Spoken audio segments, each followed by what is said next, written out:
जय भीम। मैं हूं अशोक। आप देख रहे हैं दलित दस्तक और इस खास कार्यक्रम में बात शादियों की। जी हां, शादियों की।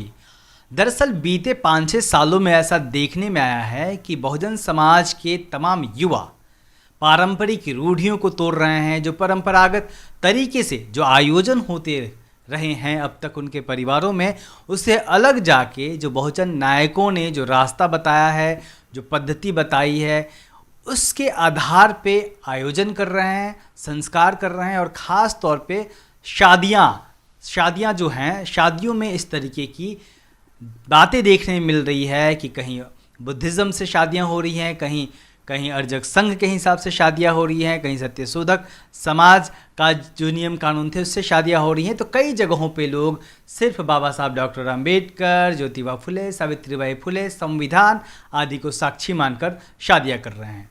इसी पे आज की हमारी यह खास पेशकश है कि आखिर ये क्यों हो रहा है, और इस बारे में हमारे साथ बातचीत करेंगे गेस्ट है हमारे साथ जिन्होंने इसी तरीके से शादियां की हैं। हमारे साथ हैं प्रोफेसर सुनील कुमार सुमन जी, जो कि वर्धा यूनिवर्सिटी के कोलकाता ब्रांच में प्रोफेसर हैं, असिस्टेंट प्रोफेसर हैं। हमारे साथ हैं नीरज भाई पटेल, जो कि पत्रकार हैं पेशे से और नेशनल जनमत चलाते हैं। हमारे साथ हैं सुरेश सत्यार्थी जी, जो कि गवर्नमेंट टीचर हैं। और हमारे साथ हैं लोकेश पूजा। लोकेश एक चित्रकार हैं, कार्टूनिस्ट हैं और अपनी कला के माध्यम से तमाम लोगों के बीच में लगातार पहचान उनकी बढ़ रही है। और मेरा सबसे पहला सवाल लोकेश से है। लोकेश पूजा जी, आपका बहुत बहुत स्वागत। और आप लोग सबसे इन तीनों में नए जोड़े हैं जिन्होंने हाल ही में शादी की है। मेरा आपसे सवाल है कि आपकी शादी कब हुई थी और किस पद्धति से हुई थी?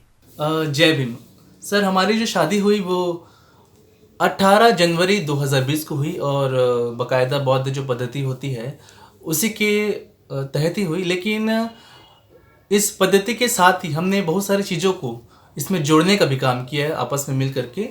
और मुख्य रूप से देखा जाए तो हस्बैंड और वाइफ के बीच में जो रिश्ता होता है उसमें सबसे ज़्यादा ज़रूरी उनके बीच की अंडरस्टैंडिंग होती है। और उस अंडरस्टैंडिंग को कायम रखने के लिए हमने शपथ जो होती है उसको कुछ इस तरह से चुना कि उसको हम जीवन भर उसका पालन कर सके, और ताकि हमारे आपस की जो अंडरस्टैंडिंग है वो कायम रहे। और मुझे खुशी होगी कि ये जो दलित दस्तक के माध्यम से मैं उन शपथ को आप लोगों से जाहिर करूं, क्योंकि बहुत ज़रूरी है। जब हमारी शादी हुई और शपथ की बात आई तो हमने शपथ जो ग्रहण किया था, शपथ जो लिया था वो बाकायदा संविधान पर हाथ रख करके लिया था। और वो इस तरह से था कि हम विधि द्वारा स्थापित भारतीय संविधान को साक्षी मानकर शपथ लेते हैं कि हम एक दूसरे को, ये हमारी पहली शपथ थी, हम एक दूसरे को एक दूसरे की तरह रहने देंगे। दूसरी हमारी शपथ थी कि हम एक दूसरे को पूरा सम्मान करेंगे। अंदर या बाहर जातिवादी, महिला विरोधी, अभद्र, वर्ग भेदी, सांप्रदायिक भाषा व शब्दों का उपयोग हम बिल्कुल नहीं करेंगे। कितना भी गुस्सा आए दोनों ही हिंसा से दूर रहेंगे। घर के कामों को बराबर बांट के करेंगे। और हम एक दूसरे के माता पिता को वही सम्मान और वही दर्जा देंगे जो हम अपने माता पिता को देते हैं। हमेशा हम समाज के काम आ सके और समाज के विकास पर तत्पर रहेंगे। जैसे कि हमारे आदर्श है बाबा साहब अम्बेडकर और माता रमाई, जैसा हमारे आदर्श है सावित्रीबाई फुले और ज्योतिबा फुले, ठीक उन्हीं के कदमों पे चलकर हम समाज के काम करना चाहेंगे। और इसी के साथ ही आगे की जो शपथ है हमारी वो ये है कि जिस सोच को ध्यान में रख कर ये शादी की गई है, आजीवन हम उसका पालन करेंगे। और आखिरी जो शपथ थी वो ये थी कि जिस संविधान की शपथ लेकर हम वैवाहिक जीवन में कदम रख रहे हैं, हमेशा उसका सम्मान करेंगे। साथ ही उसे कायम रखने के लिए जीवन हम समर्पित कर देंगे। तो कुछ इस तरीके से हमने अपनी शादी की थी और इन चीज़ों को हमने अपनी शादियों में जोड़ा था। आप दोनों यह बताइए कि आप लोगों को क्या लगता है इस तरह की शादियां जो हो रही हैं उससे क्या बदलाव आएगा? जय भीम। हमारी शादी का सबसे बड़ा मकसद कहे या बदलाव कहे वह यही है कि जो समाज के अंदर जो सत्तात्मक जो सोच है उसे सीधा ही चोट पहुंचाने का काम करेगी। जैसे कि हम समाज के अंदर व देश के अंदर समानता स्थापित करने का काम करना चाहते हैं और इसी उद्देश्य से हमने ये शादी की है कि समानता स्थापित हो सके और यही हमारे महापुरुषों की भी सोच थी और उसी सोच को लेकर के हमने ये शादी की है। और जैसे जैसे समाज प्रगति करते जा रहा है वैसे वैसे ही समाज के अंदर जो पति पत्नी का जो रिश्ता है वो कमज़ोर होते जा रहा है और जो हमने शपथ ली है हम यही उम्मीद करते हैं कि वो शपथ से उनको ये सीख मिले कि वो भी समानता स्थापित कर सके। नीरज जी हैं हमारे साथ। नीरज जी ने अर्जक पद्धति से शादी की है और काफ़ी चर्चा का विषय रहा था उस क्षेत्र में नीरज जी की जब शादी हुई थी। नीरज जी, क्या आपके परिवार में या रिश्तेदारी में पहले भी किसी ने अर्जक पद्धति से शादी की है? सबसे पहले तो अशोक दास जी, आपका बहुत बहुत शुक्रिया कि आपने हम लोगों को इसमें शामिल किया। मैं नीरज पटेल हूँ। और मैं स्वांजलि पटेल। जैसे आपने पहला सवाल हमसे किया कि आपके नाते रिश्तेदारी या परिवार में अर्जक पद्धति से किसी ने शादी की या नहीं, तो मुझे दूर दूर तक याद नहीं है कि इस पद्धति से मेरे पूरे परिवार में, नाते रिश्तेदारी में या दूर दूर तक भी, या ये छोड़ दीजिए, मुझे ये भी याद नहीं है कि जिस समाज से मैं आता हूँ, जिस ज़िले का रहने वाला हूँ, यहाँ पर मुझसे पहले इस पद्धति से किसने शादी की, ये भी मुझे याद नहीं है। क्या आपको ऐसा याद है? नहीं, मेरी जानकारी में भी अर्जक पद्धति से किसी ने शादी नहीं की है। पहली शादी मेरी ही हुई है। नीरज जी, ओबीसी समाज आज भी हिंदू धर्म को ढोने वाला सबसे बड़ा समाज है। आपने यह क्यों सोचा कि आपको अर्जक पद्धति से शादी करनी चाहिए और क्या इसमें मुश्किलें भी आई थीं? अब सवाल ये होता है कि अर्जक पद्धति ही शादी करने के लिए क्यों चुनी। बिल्कुल ठीक बात है, बहुत सारी पद्धतियां हैं, लेकिन अर्जक पद्धति में यानी कि रामस्वरूप वर्मा जी ने, महाराज सिंह भारती ने, जगदेव बाबू कुशवाहा ने और ललई यादव ने जो चीज़ें चुनी अर्जक के रूप में, यानी कि कमाने खाने वालों को वो लोग अर्जक कहते थे, उस पद्धति में मैं सबसे करीब अपने आप को पाता हूँ। क्योंकि आप जैसे देखते हैं, मैं जब वीडियो बनाता हूँ नेशनल जनमत पर, तो जय विज्ञान जय संविधान बोलता हूँ और अर्जक पद्धति पूरी तरीके से साइंटिफिक टेम्परामेंट पर आधारित है। उसमें कहीं पर भी किसी के अवतरित होने की, किसी का मंदिर बनाने की, ये सब कोई ढोंग डंपाड़ नहीं है। और अर्जक पद्धति में भी बहुत सिंपल तरीके से शामिल है। मेरी शादी जो करवाने आए थे वो HBTU में प्रोफेसर हैं इस समय, कटियार साहब। इसके अलावा सुदामा प्रसाद अकेला जी हैं, उनके एक दो और साथी थे जो सर्विस में थे। मतलब उस पद्धति में जो शादी करवाने आपकी आते हैं वो अलग से प्रतीत नहीं होते, उनको अलग से कपड़े पहनने की ज़रूरत नहीं है, किसी पाखंड की ज़रूरत नहीं है। एक माइक लगाया जाता है, माइक लगा करके मंच से एक वर पक्ष से और वधु पक्ष से फॉर्म भरवा लिया जाता है, उसमें आपकी पूरी डिटेल होती है। दोनों लोग पूरा फॉर्म पढ़ देते हैं, इसके बाद वर पक्ष और वधु पक्ष के लोगों के उसमें साइन करवा लिए जाते हैं, फ़ोटो लग जाती है, एक प्रति उसकी अर्जक कार्यालय में जमा हो जाती है, एक प्रति उसकी जा करके आप DM ऑफिस में जमा कर सकते हैं। हाँ, इस बात का ख्याल रखना होता है कि माहौल इस तरह का हो कि महापुरुषों की तस्वीरें वहाँ पर लगी हों, उन्हीं के सामने मालाओं का आदान प्रदान हो जाता है। तो अर्जक पद्धति में केवल 2 ही संस्कार माने गए हैं, विवाह संस्कार और मृत्यु संस्कार, और वो भी इतने सामान्य ढंग से हो जाते हैं कि एक आम सा दिखने वाला इंसान उनको करता है। इसलिए मैंने इस अर्जक पद्धति को अपनाया था। अब आपने पूछा कि मुश्किलें आई, तो मुश्किलों के बारे में तो हम दोनों लोग ही जानते हैं। मुश्किलें तो आना तभी से शुरू हो गई थी जब इस शादी के लिए हमने कार्ड छपवाया। कार्ड छपवाने से पहले जाते हैं, जब शादी की डेट वगैरह की बात आई तब भी जानते हैं अपने यहाँ के सिस्टम है कि आपको तारीख भी दिखवानी है, आपको तिथि भी, मतलब सब चीज़ों के लिए। और मेरा ये साफ साफ था कि हम किसी भी एक वर्ग विशेष के लोगों को इस चीज़ के लिए इन्वॉल्व नहीं करेंगे कि वो हमारी शादी की तारीख तय करे या ये तय करे कि हमें किस ढंग से करनी है, कहाँ पे करनी है। ये सब कोई इन्वॉल्वनेस नहीं था, तो दिक्कत तो आना तभी से शुरू हो गई थी। खैर, किसी तरीके से डेट वगैरह का ये हुआ। उसके बाद चूँकि अर्जक पद्धति शादी करनी थी तो मेरा स्पष्ट था कि दिन में शादी करेंगे, घोड़ा वगैरह नहीं ले जाएंगे, आतिशबाजी नहीं होगी, ये सारी चीज़ें। तो तकलीफ़ होना तो दोनों परिवारों में शुरू हुई, किसी तरीके से मैनेज किया गया। जब कार्ड छपवाए गए तब और ज़्यादा तकलीफ़ हुई, क्योंकि कार्ड में आगे डॉक्टर अम्बेडकर ले लिए गए थे, छत्रपति साहू जी महाराज ले लिए गए थे, रामस्वरूप वर्मा, जगदेव बाबू, ये सारे लोगों की तस्वीर लगाई गई थी। अंदर सावित्रीबाई फूले और ज्योतिबा फूले लगाए गए थे, क्योंकि वैवाहिक रूप में इनसे अच्छा जोड़ा हमें कोई प्रतीत नहीं होता। पहले ही मैं इनको लगभग शादी से पहले भी ये मैसेज देता था कि इसी तरीके से सामाजिक कार्य को करते हुए हमें रहना है। तो निश्चित तौर पर इनके घर में भी दिक्कतें आई। हाँ, जैसा आप सोच रहे हैं मेरे घर में भी दिक्कत आई है, लेकिन मेरी शादी होने के बाद अब लोगों को यकीन हुआ है कि इस तरीके से भी शादी करने से लोग खुश रह सकते हैं। तो अब धीरे-धीरे उसको समझ रहे हैं। हाँ, ये भी एक बड़ा संदेश है। लोगों को लगता था कि अगर पाखंड मुक्त शादी की जाए और बिना अगर किसी एक जिन लोगों को शादी करने का अधिकार प्राप्त है, एक विशेष वर्ग को, ब्राह्मण वर्ग को, अगर उनकी अनुपस्थिति में शादी कराई जाती है तो सफल नहीं होती है। तो अभी 3 साल हो गए हैं, बढ़िया से रह रहे हैं। बेटे का जन्म हुआ, उसका नाम भी हम लोगों ने कबीर रखा। उसकी वेलकम पार्टी करी, वो भी पूरी पाखंड और अंधविश्वास से मुक्ति रखी थी हम लोगों ने।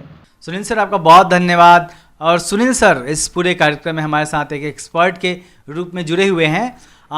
सुनील जी, आप यह बताइए कि बीते 5 सालों में बहुजन समाज के बीच इस तरह की शादियों का प्रचलन बढ़ा है। मतलब हो पहले से रहा है, लेकिन इक्का दुक्का होता था, लेकिन बीते 5 सालों में ये बढ़ा है, देखने में आ रहा है। इसकी क्या वजह देखते हैं आप, और इससे समाज में क्या फ़र्क पड़ेगा? काफ़ी अच्छा सवाल है आपका, और बहुत अच्छे विषय पे आपने ये बातचीत रखी है। ये काफ़ी सुखद है कि पिछले कुछ वर्षों में बहुजन शादियों का एक स्वरूप बदलता हुआ हमें दिख रहा है। ख़ासतौर से जो हमारी नई पीढ़ी है वो इसमें उत्साह के साथ आगे आ रही है। वस्तुतः ये साबित करता है कि जो वैचारिकता है, बहुजन वैचारिकता है, या अम्बेडकरी जो पूरा कारवां है, जो मिशन है, वो सच में आगे बढ़ रहा है। क्योंकि परिवर्तन तब तक नहीं होगा भारत जैसे देश में जब तक कि सांस्कृतिक परिवर्तन नहीं दिखेगा। जब तक कल्चरली हम चेंज नहीं होंगे तब तक इसको चेंज नहीं मानेंगे। और भारत एक ऐसा देश है जहां सत्ता उसी की होती है जिसका कल्चर होता है। भारत नहीं, पूरी दुनिया में ग्रामसी का सिद्धांत ही यही है। अपने साथ क्या है कि जिस तेजी से अम्बेडकरवाद बढ़ रहा है उस तेजी से जो उसके पैरेलल, उसके समानांतर जो एक समानांतर कल्चर, एक संस्कृति की रचना होनी चाहिए थी, वैसा नहीं हुआ। जिसकी बात बुद्ध ने की, या फिर कबीर ने की, रैदास ने की, और आगे ज्योतिबा फुले हों, या पेरियार हो, और बाबा साहब हों, या काशीराम ने की। हमें एक अलग दिखना पड़ेगा कि हमारी शादियों, हमारे उत्सव का क्या मतलब है। क्या उन्हीं की तरह उत्सव हमारा भी, उन्हीं की तरह की शादियां हों? तो पिछले कुछ वर्षों में हम देख रहे हैं कि अम्बेडकरी तरीके से शादियां हो रही हैं। पूरी तरह से मैं नहीं कह सकता हूं कि पूरी तरह से ऐसा हो रहा है, पूरी तरह से एकाएक बदलाव नहीं हो सकता है, लेकिन जिस रूप में भी हो रहा है।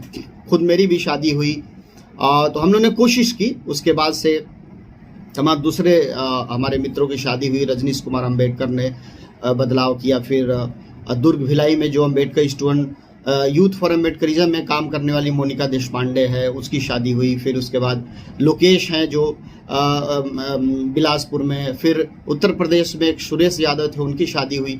तो हम देख रहे हैं कि क्रम से जो, चूंकि ये फेसबुक पे, सोशल मीडिया के माध्यम से ये परिवर्तन सामने दिख रहा है, तो बहुत सारे हमारे नौजवान आगे आ रहे हैं और वो कोशिश कर रहे हैं, बदलाव की दिशा में बढ़ रहे हैं। तो मैं इसको एक बहुत ही सकारात्मक अर्थ में लेता हूँ, और इसको कल्चरल चेंज के रूप में इसको लेता हूँ, जो कि सबसे ज़्यादा ज़रूरी है। चूँकि शादियाँ, जो शादी है, एक बहुत महत्वपूर्ण हिस्सा है कल्चर का, किसी भी समाज के कल्चर का। वो किस रूप में हो ज़्यादा, चूँकि शादियों में बहुत सारे लोग आते हैं, परिवार के भी लोग आते हैं, रिश्तेदार भी आते हैं, दूसरे लोग भी आते हैं, नौजवान भी आते हैं, लड़के लड़कियाँ भी आते हैं। तो अगर हम अम्बेडकरी कल्चर से का वहाँ प्रदर्शन करते हैं या वहाँ दिखता है, तो बहुत सारे लोग इससे प्रेरित होंगे। सुनील जी, जब इस तरह की शादियां होती हैं तो एक मुश्किल यह आती है कि एक पक्ष तैयार रहता है, दूसरा पक्ष नहीं। ऐसे में अपने मन का जीवन साथी ढूंढने में बहुत दिक्कतें आती हैं। कई लोग या तो विचारों से समझौता कर लेते हैं या फिर जीवन साथी से। ऐसे मामले में क्या होना चाहिए, दूसरे पक्ष को कैसे कन्विंस किया जाए? हाँ, ये बहुत अच्छा आपने सवाल किया कि जैसे इस तरह की जो शादियाँ होती हैं उसमें ये बड़ा संकट है कि कभी लड़की वाले तैयार हैं, कभी लड़के वाले नहीं तैयार हैं, या कुछ मामलों में तैयार है, कुछ मामलों में तैयार नहीं है। तो ऐसे में एक बड़ा संकट होता है शादी करने वालों के लिए कि अपनी शादी को लेके जो एक रोमांच उनके मन में है, जो ये खुशी उनके मन में है, उसको भूल कर वो अपने अपने परिवार वालों से लड़ने, झगड़ने, समझाने, मनाने में ही जुट जाते हैं। और बहुत सारी उनकी ऊर्जा इसी में नष्ट होती है, शादी से पहले भी, शादी के दौरान भी, और शादी के बाद भी। चूँकि जैसा देखिए, हमने कहा कि परिवर्तन समाज में हो रहा है। परिवर्तन चूँकि धीरे धीरे होता है, एकाएक रातों रात बदलाव नहीं होता है, और सैकड़ों साल से लोग एक दूसरे तरह के कल्चर में ढले हुए हैं, एक सामंती संस्कारों से पले बड़े हैं, हिंदू कल्चर में पले बड़े हैं। तो दलित समाज हो या जो हिंदू कल्चर में आ गए हैं, आदिवासी हैं, वो भी सबके अंदर वो बहुत सारी एक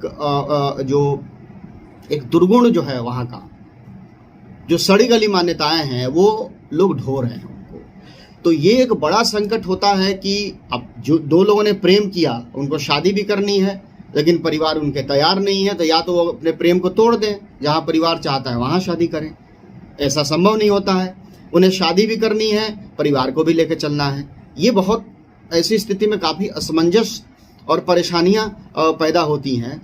मेरा ख्याल है कि इसमें हमें जैसा कि ग्रामसी ने कहा कि 2 कदम आगे बढ़ने के लिए 1 कदम पीछे हटना भी ज़रूरी है। कभी कभी हम सारा कुछ नहीं बदल सकते। मैं हमेशा अपने नौजवान दोस्तों से कहता हूँ, जिनकी शादियाँ होती, जो हमें फ़ोन करते हैं कि ये परेशानी हो रही है, वो परेशानी है, लड़की के घर की तरफ से या लड़के के घर से, मैं सबको कहता हूँ कि अब सारा का सारा अपने अनुसार नहीं कर सकते हैं। कुछ कुछ घर वालों की बात आपको माननी पड़ेगी, लेकिन वही बात माने जो अमानवीय नहीं है। तो इसमें बीच का रास्ता अपनाते हुए जितना हो जाए उतना कीजिए, और आने वाली पीढ़ी के लिए छोड़िए, अपने बच्चों को इस तरह से तैयार कीजिए कि वो इन तमाम सारी मान्यताओं से निकल कर, जो सड़ी गली मान्यताएं हैं उनसे निकल कर, दकियानुस चीज़ों से निकल कर एक स्वस्थ समाज, एक लोकतांत्रिक समाज व्यवस्था बनाने में आगे बढ़ें। और तब शादियां भी उसी तरह की होगी जहां लड़के और लड़की दोस्त की तरह रहेंगे, और शादी किसी के लिए बोझ नहीं होगा, जो आज के समय में होता है। सुरेश जी, स्वागत है आपका। आपने क्या किया था अपनी शादी में नया? मैं बताना चाहता हूं कि सर, मेरी शादी किसी ब्राह्मणवाद मिथक कर्मकांडों के अनुसार या बौद्धिस्ट या किसी अर्जक पद्धति, किसी ऐसी परंपरा के अनुसार नहीं हुई। हमारी शादी एक नवीन, एक तरह से शोध के विषय के रूप में हमने अपनी शादी प्रस्तुत किया।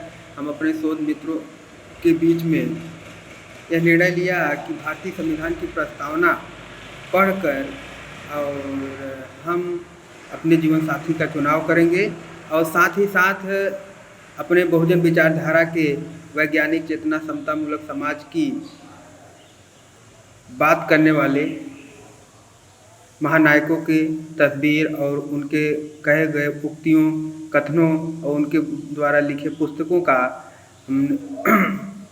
वितरण किया गया, और वहाँ स्टॉल लगाई गई। और 10 जून 2017 दिन रविवार इसलिए चयन किया गया कि रविवार के दिन छुट्टी रहती है और सभी लोगों का आने जाने में सुविधा रहेगी।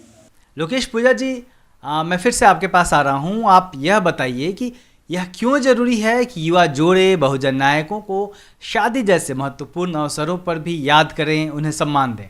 बिल्कुल सर, बहुत ज़रूरी हो जाता है कि जो युवा जोड़े जो है वो शादी के वक्त हमारे महापुरुषों को, हमारे महामानवों को, बहुजन नायकों को याद करें। और याद करना मुझे लगता है इसलिए भी ज़रूरी है क्योंकि हम जो आज खा पी रहे हैं, व्यवसाय कर पा रहे हैं, हमें जो शिक्षा का अधिकार जो मिला, हम जो इतना अच्छा जीवन जो हम जी पा रहे हैं, वो कहीं ना कहीं हमारे महापुरुषों के संघर्षों के कारण ही हो पाया है। उन्हीं का जो त्याग रहा है, उन्हीं का जो बलिदान रहा है, उनका जो समर्पण रहा है, आज उसी की बदौलत हम इस तरह का जीवन जी पा रहे हैं।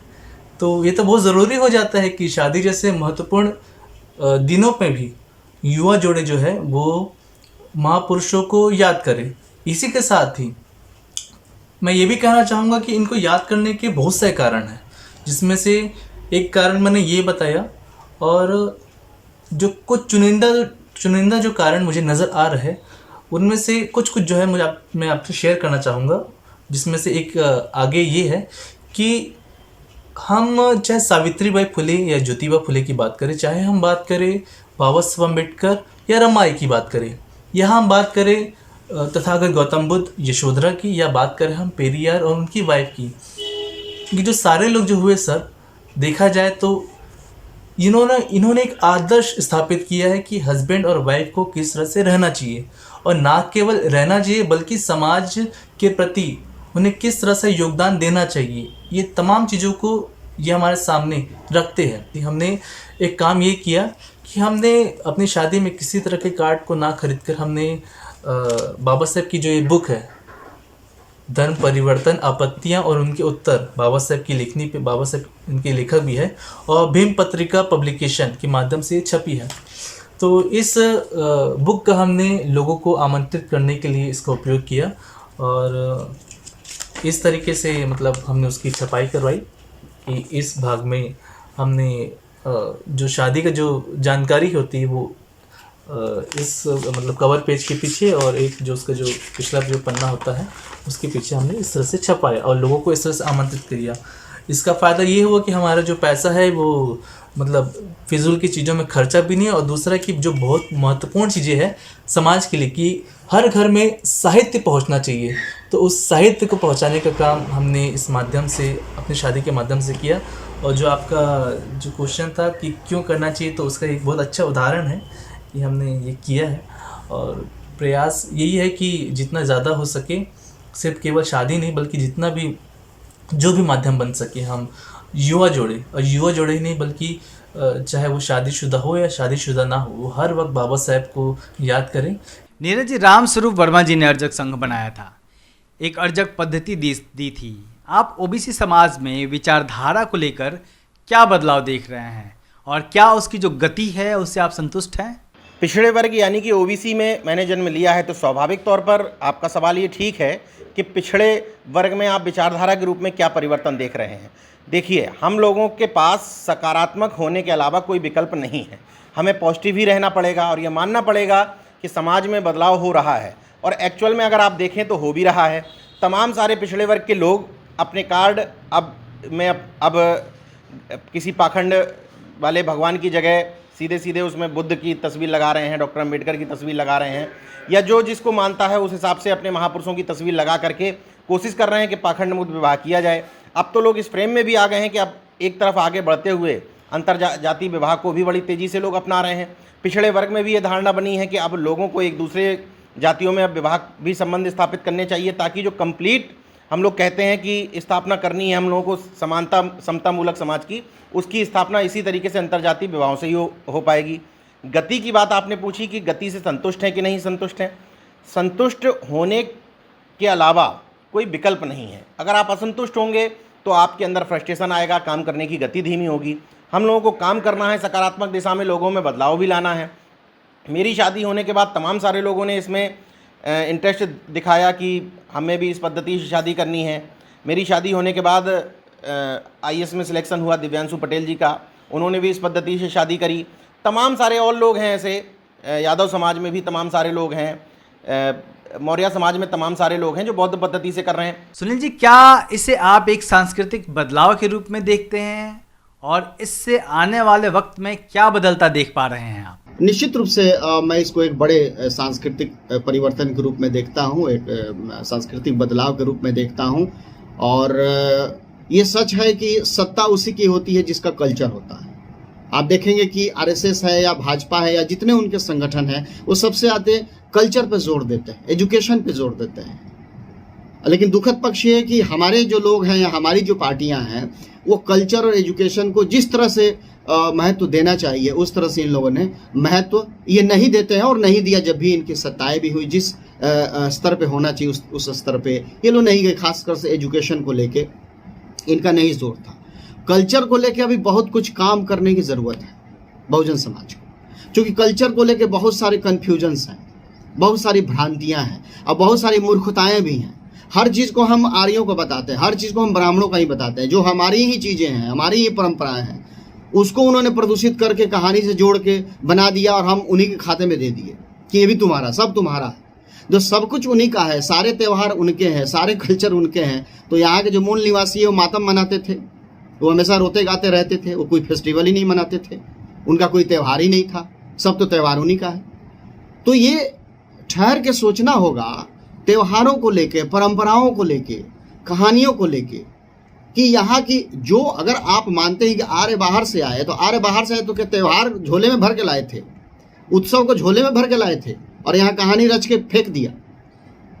हमें जड़ों की ओर लौटना होगा, खास तौर से आदिवासी जड़ों की ओर जाना होगा। क्योंकि अगर कहीं कल्चर जिंदा है तो सच मायनों में आदिवासी, उनकी बात नहीं कर रहा हूँ जो रिजर्वेशन का फायदा लेकर इस समाज में शामिल हो गए हैं, जो हिंदुइज्म को आगे बढ़ा रहे हैं। जो तमाम सारे कर्मकांडों का पालन कर रहे हैं, उसकी बात नहीं कर रहा हूँ, आरक्षण वाले आदिवासी की बात नहीं कर रहा हूँ, जो सुदूर आदिवासी क्षेत्रों में जिन्होंने सच में उसको जिंदा रखा है, उनकी परंपराओं की ओर हमें लौटना होगा, उसको हमें देखना होगा कि सही मायनों में हमारा कल्चर क्या है। बहुत सारी जो चीज़ें शादियों में होती हैं, जो गैर बहुजन समाज है उनमें, वो यही का कल्चर है, उसका उन्होंने स्वरूप बदल दिया। बहुत सारे हमारे ही देवी देवता है जिसको उन्होंने अपना कर उसका स्वरूप बदल के, और उसको जो है अब विष्णु को जो है बुद्ध को विष्णु का 8वां 10वां अवतार बता दिया, तो बुद्ध को भी छोड़ दो फिर कि उन्होंने बता दिया। तो ऐसे बहुत सारी जो है परंपराएं, हमारे त्यौहार, हमारे उत्सव हैं, जिसको उन लोगों ने कहानी गढ़ के प्रदूषित करके खराब कर दिया और हमने उनके खाते में दे दिया।